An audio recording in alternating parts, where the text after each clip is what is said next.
बिस्मिल्लाहिर्रहमानिर्रहीम। अस्सलाम वालेकुम स्टूडेंट्स, हमारा कोर्स है MTH 429 introduction to metric and topological spaces. तो उसको हम स्टार्ट कर रहे हैं सेट थ्योरी से। तो ये चीज़ें हमने क्लास में पढ़ ली थी, लेकिन चलें आपको रिवाइज़ करवा देता हूँ मैं। एक दफ़ा हम फास्ट रिवीजन कर लेते हैं। सबसे पहले हमने सेट को डिफ़ाइन किया था।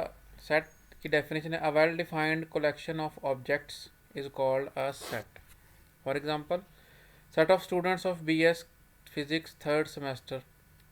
कि आप सब स्टूडेंट्स का सेट अगर हम इकट्ठा कर लें तो उसको हम बोलेंगे कि students of BS physics third semester. ये सेट हो गया हमारे पास। उसके बाद हमारे पास कुछ स्टैंडर्ड सेट्स हैं।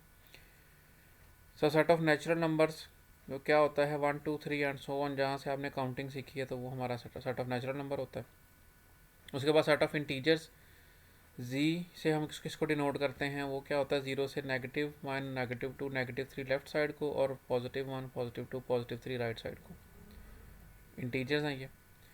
Set of rational numbers, all those numbers which are of the form p by q and p r q are integers and q is not equal to 0। कि इंटीजर्स की जितनी भी फ्रैक्शन या जितनी भी ratios बन सकती हैं इंटीजर्स की, वो सारी की सारी आपने इस सेट के अंदर इकट्ठी करनी है। पर्टिकुलरली हम कहें तो ये ratios of integers are called rational numbers. और इरेशनल नंबर ऐसे नंबर होते हैं जिनको हम इंटीजर की रेशियो की फॉर्म में नहीं लिख सकते। सॉरी, यहाँ पे एक मिस्टेक हो गई, यहाँ पे नॉट इक्वल आना था। ठीक है, जो हम इंटीजर्स की रेशियो के तौर पर ना लिख सकें जिनको, उनको हम बोलते हैं वो इरेशनल नंबर्स हैं। और अगर हम इन दोनों का यूनियन कर लें, रैशनल्स का और इरेशनल्स का, वो हमारे पास रियल नंबर्स बनते हैं। Rationals union irrationals, set of real numbers. और complex number, all those numbers which are of the form a plus iota b, where a and b are real numbers and iota is equal to square root of -1। ये सारे के सारे, इसको हम कहते हैं ये रियल पार्ट है और इसको हम कहते हैं ये इमेजिनरी पार्ट है। तो रियल और इमेजिनरी का जो कॉम्बिनेशन है, या जो आप सम कह लें, वो सारे के सारे हमारे पास कम्प्लेक्स नंबर्स बनते हैं। इसके बाद डेफिनेशन है a set having no element is called empty or null or void or vacuous set and is denoted by this symbol. ये एम्प्टी सेट का सिंबल है। Definition a set consisting of only one element say x is called a singleton set and is denoted by this. Suppose यहाँ पे x की जगह पे 1 हो तो यहाँ पे जस्ट 1 आएगा ब्रैकेट्स में, 2 हो तो यहाँ पे 2 आएगा। x मीन्स कोई सा भी नंबर हो सकता है। सिंगलटन सेट कौन सा सेट है जिसमें सिर्फ एक ही एलिमेंट है, single element. Definition a set is said to be a finite set if it is either empty or consist of n elements for some positive integer n। कि हमारे पास कोई पॉजिटिव इंटीजर हो n, यानी n कहीं 100 हो, 200 हो, 300 हो, और उतना ही एलिमेंट हो, हम कहते हैं वो फाइनाइट सेट है। यहाँ फिर ये एम्प्टी सेट को भी हम फाइनाइट सेट ही बोलते हैं। अगर ना ये एम्प्टी हो और ना ही इसके अंदर कोई पॉजिटिव इंटीजर तक किसी लिमिट तक नंबर हो, तो फिर हम उसको क्या बोलते हैं, वो इन्फिनिट सेट है। वो सेट जो फाइनाइट नहीं है वो infinite set. If A is if a set A is finite, then the number of its elements is called order of A and is denoted by this। ए अगर matrix हो तो आपने पढ़ा हुआ कि ये डिटर्मिनेंट होता है, लेकिन ए अगर सेट हो तो इस तरह लिखने से, दो स्ट्रेट लाइंस लगाने से उसके साइडों पे, इसको हम बोलते हैं ऑर्डर ऑफ सेट। के इस सेट ए के अंदर कितने एलिमेंट्स हैं। सपोज ए के अंदर 20 एलिमेंट्स है तो इस this will be equal to 20। Next definition, let A and B be two sets such that for all x belongs to A implies that x belongs to b। यानी हर वो element जो ए में पड़ा है अगर वो बी में भी पड़ा हो, that is for every x which is in A is also in B, then A is called subset of B and we write A is subset of B। इसको हम B is superset of A भी पढ़ सकते हैं।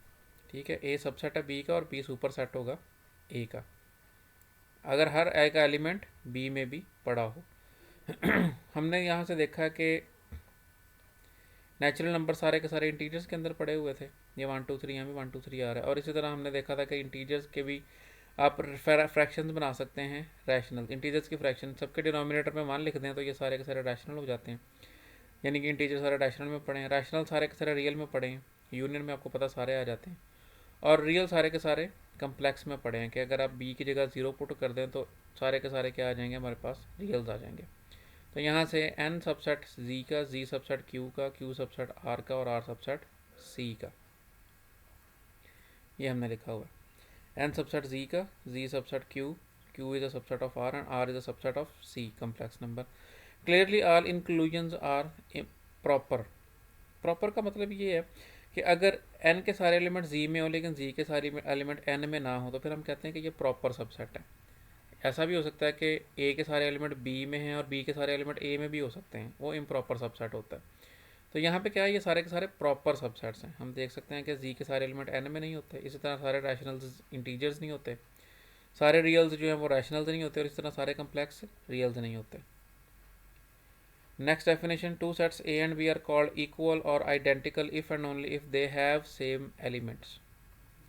Same elements से हमारे पास दो चीज़ें आ रही थी, एक तो उनके नंबर ऑफ़ एलिमेंट्स भी सेम हों और वो एलिमेंट्स बजाते खुद भी सेम हो, तो फिर हम कहते हैं ए और बी इक्वल सेट्स हैं। ठीक है, इक्वल के लिए हम आगे थोड़ी सी डेफिनेशन पढ़ेंगे, वो ज़्यादा इंपॉर्टेंट है।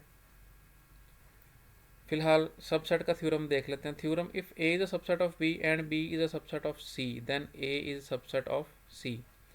ए के अगर सारे एलिमेंट बी में पड़े हैं और बी के सारे एलिमेंट सी में पड़े हैं तो डेफिनेटली फिर ए के भी सारे एलिमेंट सी में पहुंच चुके हुए हैं। A is a subset of C, that is C is transitive. इस प्रॉपर्टी को हम बोलते हैं ये ट्रांजिटिव प्रॉपर्टी है। जैसे आपने नंबर्स की फॉर्म में पढ़ी हुई है कि if A is less than B and B is less than C then A is less than C, तो ट्रांजिटिव प्रॉपर्टी होती है। यहाँ इक्वालिटी में A equal to B, B equal to C हो तो ए इक्वल टू सी होता है। Next theorem, let A and B be two sets then A is equal to B, A is equal to B if and only if A is a subset of B and B is subset of A. Students, ये theorem बहुत ज़्यादा important theorem है, क्योंकि जब भी आप लोगों ने आगे जाके दो सेट्स को इक्वल प्रूफ करना तो हमने यही थ्योरम यूज़ करना है। हम क्या करेंगे, वो उन दोनों सेट्स को एक दूसरे का सबसेट प्रूफ कर देंगे, तो वो क्या प्रूफ हो जाएगा, वो दोनों आपस में इक्वल है। ठीक है, और अगर हमको दिया जाए कि दोनों आपस में इक्वल हैं, A is equal to B, तो फिर इसका क्या मतलब होगा कि ए भी बी का सबसेट है और बी भी ए का सबसेट है, दोनों एक दूसरे के सबसेट है। ठीक है, इफ़ एंड ओनली इफ़ का मतलब ये होता है कि अगर हम इसको ट्रू मान लें तो ये ट्रू हो जाती है, और अगर ये ट्रू मिल जाए हमें तो इसको ट्रू कहा जाता है। ये दोनों एक दूसरे को सपोर्ट करती हैं। तो जब भी आपने दो सेट्स को इक्वल प्रूफ करना है, अब आपने यही वाला थ्योरम यूज़ करना है कि दोनों को एक दूसरे का सबसेट प्रूफ कर देना है, तो यहाँ से वो क्या हो जाएंगे, एक दूसरे के इक्वल प्रूफ हो जाएंगे। क्या साबित हो जाएगा कि ए के सारे एलिमेंट बी में पड़े हैं और बी के सारे एलिमेंट ए में पड़े हैं, मतलब ए और बी में सेम एलिमेंट्स पड़े हैं। Next definition, let A and B be two sets the union A union B of A and B is the set of all elements of set A together with the all elements of set B. यानी A union B में सारे के सारे elements set ए के भी और सारे element set B के भी शामिल कर दिए जाएंगे। In symbols A union B is equal to x such that x is a member of A or X is a member of B. कि इसमें जितने भी एलिमेंट पड़े हैं वो या तो ए के एलिमेंट हैं या फिर वो बी के एलिमेंट हैं, यानी ए और बी के सारे एलिमेंट पड़े हैं यहाँ पे। उसके बाद थ्योरम है हमारे पास यूनियन से related, let A B C be given sets then A union B is equal to B union A का बी से यूनियन ले लें या बी का ए से यूनियन ले लें, दोनों सेम होते हैं। इसको हम बोलते हैं, इस लॉ को, commutative law. If A is subset of A, sorry if नहीं, ए भी सबसेट होता है ए यूनियन बी का and B is also subset of A union B, क्योंकि इसके अंदर सारा का सारा हमने ए डाल दिया और सारा का सारा बी डाल दिया, तो ए भी सारा इसमें पड़ा हुआ है और बी भी सारा इसमें पड़ा हुआ है।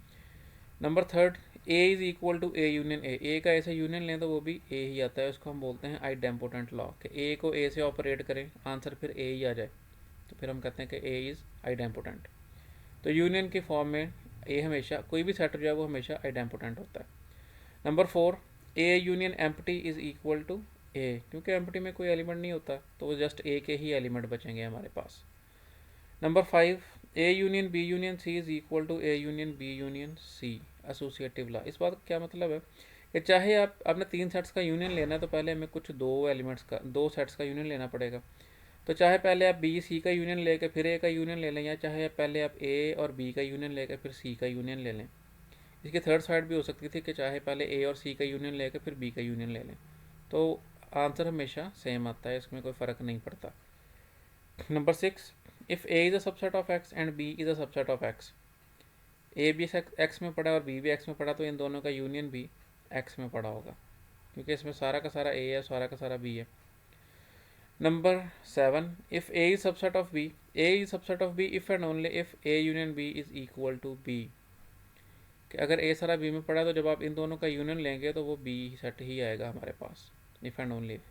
और अगर ए और बी का यूनियन लेने से आंसर बी आ रहा है तो इसका मतलब क्या होगा कि ए सबसेट है बी का। अगर ए सबसेट है बी का तो फिर A union B equal to B आएगा, और अगर A union B equal to B आ रहा है तो फिर ए सबसेट होगा बी का। इफ़ एंड ओनली इफ का मैंने बताया कि ये दोनों एक दूसरे को सपोर्ट करती हैं। नेक्स्ट डेफिनेशन ये इंटरसेक्शन की है। Let A and B be given sets then their intersection A intersection B is the set of all elements in which belong to both A and B. यानी वो तमाम elements जो दोनों sets को belong कर रहे हैं, ए को भी बिलोंग करते हैं और बी को भी बिलोंग करते हैं। हम इस तरह कह सकते हैं कि दोनों सेट्स के जो कॉमन एलिमेंट्स हैं उनको अगर हम एक सेट में इकट्ठा कर दें उसको हम बोलते हैं वो इंटरसेक्शन है ए और बी का। A intersection B is equal to x such that x is a member of A and, इस सिंबल को एंड पढ़ते हैं, x is a member of B. And means ये दोनों के दोनों स्टेटमेंट्स का ट्रू होना ज़रूरी है। इस सेट में अगर किसी एलिमेंट ने आना है तो वो इन दोनों को बिलोंग करेगा तो फिर वो इस सेट में आएगा। किसी एक में भी एबसेंट हुआ तो वो इस सेट का मेंबर नहीं होगा। If A and B have no common elements then A intersection B is equal to empty set. इनमें कोई भी कॉमन नहीं है, इसका मतलब क्या हुआ कि ये एम्प्टी सेट है। नेक्स्ट इस तरह हमने यूनियन का थ्योरम पढ़ा, इसी तरह इंटरसेक्शन का थ्योरम है हमारे पास। Let A B C be given sets then A intersection B is equal to B intersection A, commutative law इसको कहते हैं।